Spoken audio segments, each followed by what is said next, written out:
Hi hello ನಮಸ್ಕಾರ. ಇವತ್ತು ಯಾವ ಮೂವಿ ರಿವ್ಯೂ ಅಂದರೆ ಪ್ರಜ್ವಲ್ ದೇವರಾಜ್ ಅವರು ಇನ್ವೆಸ್ಟಿಗೇಷನ್ ಪೊಲೀಸ್ ಆಫೀಸರ್ ಪಾತ್ರದಲ್ಲಿ ಮತ್ತೆ ತೆರೆ ಮೇಲೆ ಬಂದಿದ್ದಾರೆ. ಇದರ ಡೈರೆಕ್ಟರ್ ಬಂದು ಹರಿಪ್ರಸಾದ್ ಜಗ್ಗ ಅವರು. ಇದು ಎರಡು ಜೋಡಿ ಕೊಲೆಗಳ ಸುತ್ತ ನಡೆಯುವ ಕತೆ. ಇದು ಈ ಕೊಲೆಯ ಇನ್ವೆಸ್ಟಿಗೇಷನ್ ಮಾಡಬೇಕಾದ್ರೆ ಒಂದು ಫೋನ್ ಕಾಲ್ ಬರುತ್ತೆ. 1993 ಇಸ್ವಿಯಿಂದ ಅಂದರೆ 29 ವರ್ಷ ಹಿಂದೆ ಇರೋ ವ್ಯಕ್ತಿಯಿಂದ ಪದೇ ಪದೇ ಕಾಲ್ ಬರೋದು. ಸಿನಿಮಾಗೆ ಒಂದು ಟ್ವಿಸ್ಟ್ ಕೂಡ ಸಿಗುತ್ತೆ. ಹಾಗೆ ಇದರಲ್ಲಿ ಟೈಮ್ ಲೂಪ್ ಕಾನ್ಸೆಪ್ಟನ್ನ ಚೆನ್ನಾಗಿ ಬಳಸ್ಕೊಂಡು ಇರೋ ಬಜೆಟ್ನಲ್ಲಿ ಅವರ ಕೆಲಸನ ನಿರ್ವಹಿಸಿದ್ದಾರೆ. ಇದರಲ್ಲಿ ನನಗೆ ತುಂಬ ಇಷ್ಟ ಆಗಿದ್ದು ಇದರ ಬರವಣಿಗೆ ತುಂಬ ಚೆನ್ನಾಗಿದೆ. ಡೈರೆಕ್ಟರ್ ಆದ ಹರಿಪ್ರಸಾದ್ ಜಗ್ಗ ಅವರು ಇದರಲ್ಲಿ ಬರುವ ಪಾತ್ರಧಾರಿಗಳು ಚೆನ್ನಾಗಿ ಆಯ್ಕೆ ಮಾಡಿದ್ದಾರೆ.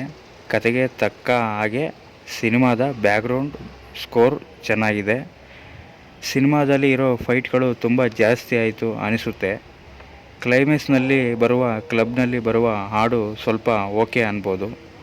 ಇದು ಹೊಸ ಕತೆ ಅಲ್ಲ, ಕೊರಿಯನ್ ಸಿನಿಮಾ ಡ್ರಾಮಾ ಅಡಾಪ್ಟೆಡ್ ಕತೆ. ಇದು ಅಡಾಪ್ಟ್ ಮಾಡ್ಕೊಂಡಿದ್ರು ತಗೊಂಡಿರೋ ಕಾನ್ಸೆಪ್ಟ್ ಮೇಲೆ ತುಂಬ ವರ್ಕ್ ಮಾಡಿದ್ದಾರೆ ಹಾಗೂ ಸಸ್ಪೆನ್ಸ್ ಥ್ರಿಲ್ಲರ್ನ ಚೆನ್ನಾಗಿ ಕ್ಯಾರಿ ಮಾಡಿದ್ದಾರೆ ಕೂಡ. ಹಾಗೆ ಈ ಸಿನಿಮಾದಲ್ಲಿ ನಟಿಸೋದಕ್ಕೆ ಪ್ರಜ್ವಲ್ ದೇವರಾಜ್ ಅವರು ಬಾಡಿ ವೇಟ್ ಲಾಸ್ ಆಗಲಿ ಹೊಸ ಲುಕ್ಕಲ್ಲಾಗಲಿ ಕಾಣಿಸ್ಕೊಳ್ಳೋದಿಲ್ಲ. ಅವರು ಹೇಗಿದ್ದರೂ ಹಾಗೆ ಪ್ರೆಸೆಂಟ್ಸ್ ಚೆನ್ನಾಗೇ ಕಾಣ್ತಾರೆ. ಅವರು ಹಳೆ ಸಿನಿಮಾದಲ್ಲಿ ಹೇಗೆ ನೋಡ್ಕೊಬಂದಿದ್ರು ಹಾಗೆ ಪೊಲೀಸ್ ಕ್ಯಾರೆಕ್ಟ್ರಲ್ಲಿ ಹೇಗೆ ನಿಮಗೆ ಕಾಣಿಸ್ತಾ ಇದ್ರೋ ಬೇರೆ ಸಿನಿಮಾಗಳಲ್ಲಿ ಅದೇ ರೀತಿ ಕಾಣಿಸ್ತಾರೆ. ಏನೂ ಚೇಂಜಸ್ ಆಗಿಲ್ಲ. ಈ ಸಿನಿಮಾದಲ್ಲಿರೋ ಸ್ಟೋರಿ ಹೊಸದೇನಲ್ಲ.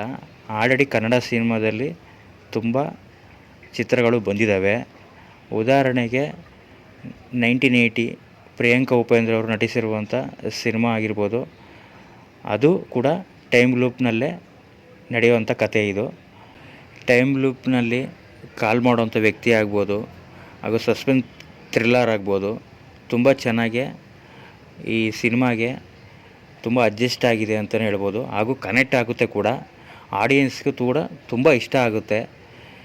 ಈ ಸಿನಿಮಾನ ನೀವು ಮಸ್ಟ್ ವಾಚ್ ಅಂತ ಹೇಳ್ತೀನಿ.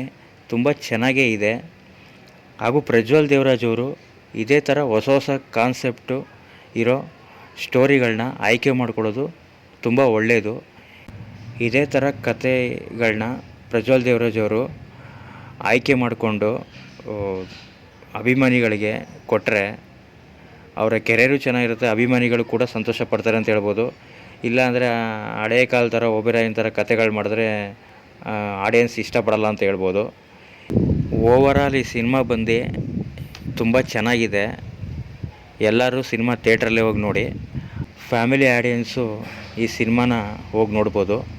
ಬ್ಯಾಡ್ ಲ್ಯಾಂಗ್ವೇಜು ಹಾಗೂ ಅಡಲ್ಟ್ ಕಂಟೆಂಟು ಇದರಲ್ಲಿ ಇರಲ್ಲ.